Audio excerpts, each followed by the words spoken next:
ठीक है, आगे बढ़ेंगे। गेन क्या होता है अब सुनना बहुत ध्यान से। तुम फर्नीचर बनाते हो, फर्नीचर बेचते हो, 10,000 में बनाया, 12,000 में बेच दिया, प्रॉफिट हो गया 2,000 का। ये तो चलो ठीक है, हर बार फर्नीचर बनाते हैं बेचते हैं, बनाते हैं बेचते हैं। अब जिस मशीन से तुम फर्नीचर बना रहे हो, सपोज वो मशीन ही तुमने बेच दी, अब क्या होगा बोलो जरा। जिस मशीन से तुम फर्नीचर बना रहे हो वो मशीन ही तुमने बेच दी, अब क्या करोगे? अब बोलोगे सर ये एक्टिविटी तो बिजनेस की डायरेक्ट एक्टिविटी तो है नहीं, तो ये कैसी एक्टिविटी है? इनडायरेक्ट एक्टिविटी है। ये कैसी एक्टिविटी है? इनडायरेक्ट एक्टिविटी है। अब सुनना, यहां क्या लिखा हुआ है? Incidental transaction. मतलब इंसिडेंटल ट्रांजैक्शन के थ्रू अगर कुछ भी बेनिफिट होता है तो दैट इज अ गेन। ठीक है, कोई मशीन थी तुम्हारे पास, तुमने उसको लिया, उसको बेच दिया, कुछ फायदा हुआ, that is incidental, that is not your normal operation of business. तुम्हारा काम क्या है? तुम्हारा काम है फर्नीचर को बनाना, फर्नीचर को बना करके बेचना। तो ये जब करोगे तब तुम बोलोगे इनकम हो रहा है, प्रॉफिट हो रहा है, लॉस हो रहा है, ऐसा।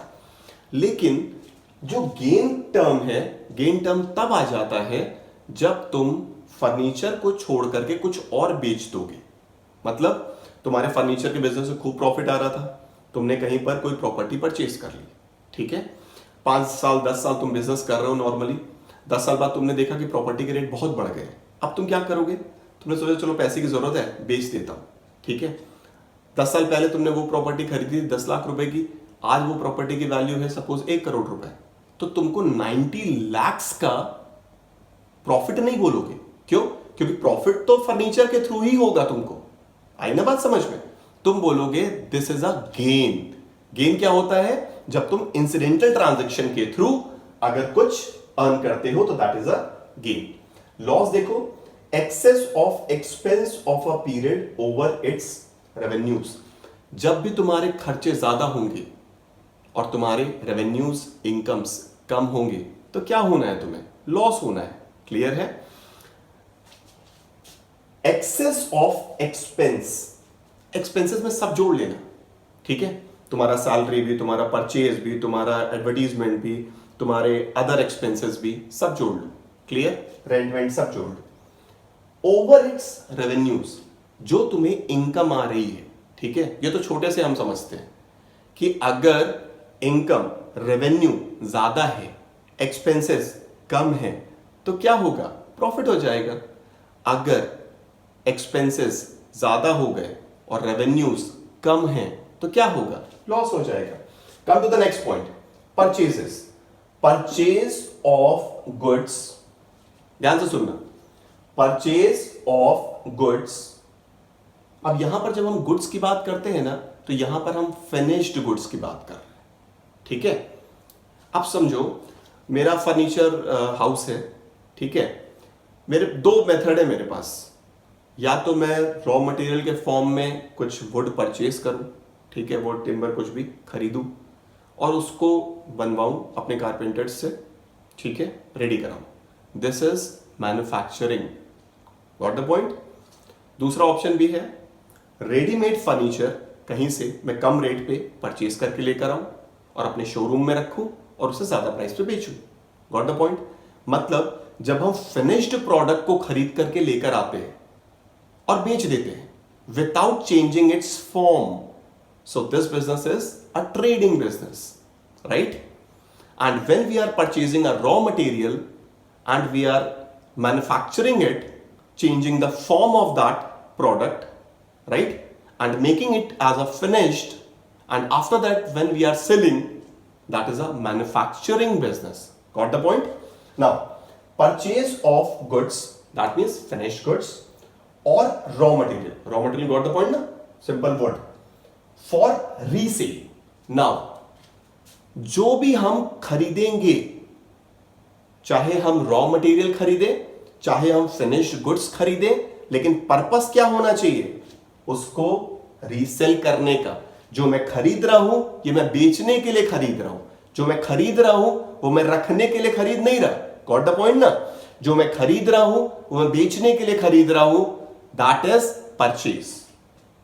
और for producing product which are also to be sold, कुछ भी खरीदूं, उसको बनाऊं, किसी चीज को बनाऊं और उसको बेचूं, दैट इज परचेज। क्लियर हो गया ना सबको? अब देखो जरा एक चीज बताओ जरा, अगर मैंने किसी से गुड्स परचेज किया, परचेज का डेफिनेशन सबको समझ में आ गया, अच्छे से समझ में आ गया, दिमाग में आ गया। कुछ भी खरीदो, अगर कुछ भी खरीदो मतलब रॉ मटेरियल या सेमी फिनिश गुड, जिस प्रोडक्ट में तुम डील करते हो। क्लियर? अगर तुम वो प्रोडक्ट खरीदते हो, पर्पस क्या होना चाहिए? उसको बेचने का, तो दैट इज परचेज। क्लियर है? अब आगे बढ़ो।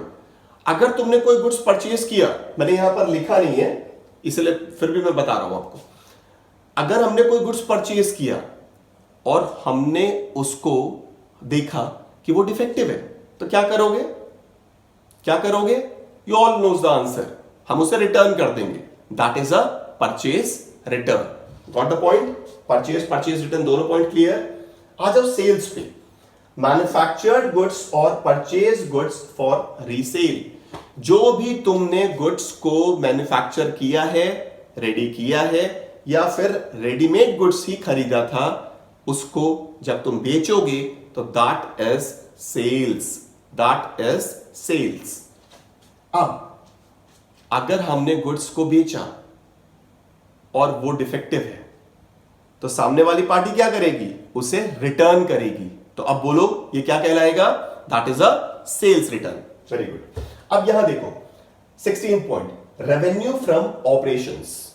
रेवेन्यू फ्रॉम ऑपरेशंस, अब देखना जरा, नाम से ही इंडिकेट हो रहा है, revenue generated through it's operating activities.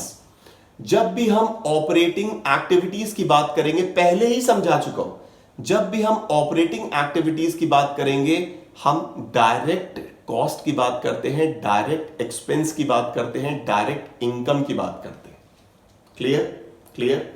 अभी अभी मैंने आपको समझाया ऑपरेटिंग एक्टिविटी क्या होती है।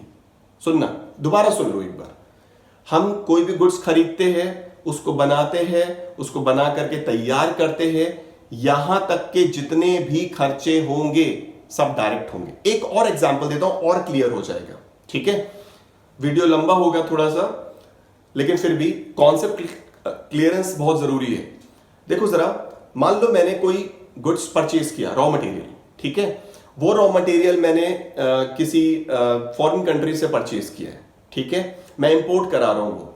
अब देखो जरा, जब मैं उसे इंपोर्ट कराऊंगा तो मुझे वहां पे कस्टम ड्यूटी पे करना होगा, डॉक चार्जेस पे करने होंगे, कार्गो चार्जेस पे करने होंगे, रोड टैक्स देने होंगे, वो गुड्स मेरा यहां पर आएगा, फिर डिफरेंट क्लियरेंस मुझे करने होंगे, ठीक है? उसके बाद फिर मुझे उसे तैयार करना होगा, ठीक? कहां तैयार होगा? फैक्ट्री में। मेरे फैक्ट्री में वो गुड्स तैयार हो करके रेडी हो गया। अब बताओ वहां से लेके यहां तक रेडी होने में कितना पैसा लगा उस गुड्स पे? Clear? That is operational cost, that is direct cost. Factory तक का खर्चा डायरेक्ट कॉस्ट। क्लियर? अब मान लो ये गुड्स तैयार हुआ मेरा, कहता हूं 1 लाख रुपए में, मान के चलो, ठीक है? इसको मैं बेच रहा हूं 2 लाख रुपए में। सुनते जाना मेरी बात है, ज्यादा आगे मत बढ़ जाना। 1 लाख रुपए में मेरा गुड्स तैयार हुआ। 1 lakh is my direct cost on that goods and I decided to sell it for ₹2 lakhs. Now what is 2 lakhs? That is general. 2 lakhs is my selling price. 2 lakhs is my selling price. Come back. Revenue from operations. This is only the operating activity, and whatever the revenue I am generating from this activity, that is sales. So in short, we will say that revenue from operations is a sales only. So I'll say that 2 lakhs is my revenue from operation, that is sales. Hope this point is clear. आगे बढ़ते हैं। Goods. अब देखो जरा क्या लिखा हुआ है, physical items of trade that are purchased to be sold. Physical items of trade goods. सुनना, ये बताओ, अभी तक हम जितना भी आज के लेक्चर में हमने जितने भी एग्जांपल दिए हैं सब हमने फर्नीचर के बिजनेस के ही दिए हैं। इसी का एग्जांपल इसमें भी लेके चलते हैं, ठीक है। मेरा फर्नीचर हाउस है। अब मेरे शोरूम के अंदर जितना भी फर्नीचर रखा हुआ है, मैं क्या बोलूं उसे, क्या है वो मेरे लिए? That is my goods. Got the point? Physical items, क्या फिजिकली आपको दिखाई दे रहा है? क्या टैंजिबल है which you can see and touch? Yes, physical items of trade. रखा क्यों है वहां पे? किस लिए रखा है? ठीक है, खुश हो रहे हो क्या देख करके? नहीं, रखा इसलिए है क्योंकि मुझे वो बेचना है, for trading purpose of trade that are purchased to be sold. या तो मैंने उसे परचेज किया है या मैंने उसे मैन्युफैक्चर किया था, उसको मैंने बना करके तैयार किया है, मैंने अपने शोरूम में रखा है। किस लिए? उसको बेचने के लिए। Got the point? Goods. Clear है सबको? आ जाओ इस पे। आज के लेक्चर के लिए हमारा लास्ट टॉपिक है ये, स्टॉक ऑब्लिक इन्वेंट्री। आप सुनते जाना। अगर मैं बोलता हूं स्टॉक, आप अवेयर होगे इस टर्म से, नाम से, स्टॉक, यस मालूम है। इन्वेंट्री, स्टॉक का ही दूसरा नाम इन्वेंट्री है। तो कभी इन्वेंट्री सुनना तो कंफ्यूज नहीं होना, समझ जाना स्टॉक है, ठीक है। अब सुनो जरा, स्टॉक, देखो यहां पे क्या लिखा है, opening stock and closing stock, ठीक है। मान लो 2 ईयर होते हैं, शायद मैंने आपको पहले नहीं बताया। बेसिकली जो ईयर होते हैं वो 2 कैटेगरी होती है, one is calendar year and another is financial year, ठीक है। One is calendar year. Calendar year starts from 1st of January and ends on 31st of December.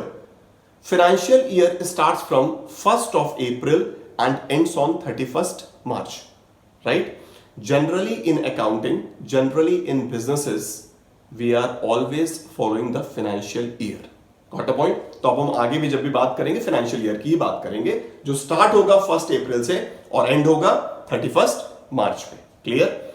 अब सुनना, मैंने 1st अप्रैल 2020 में या 2019 में बिजनेस स्टार्ट किया, ठीक है।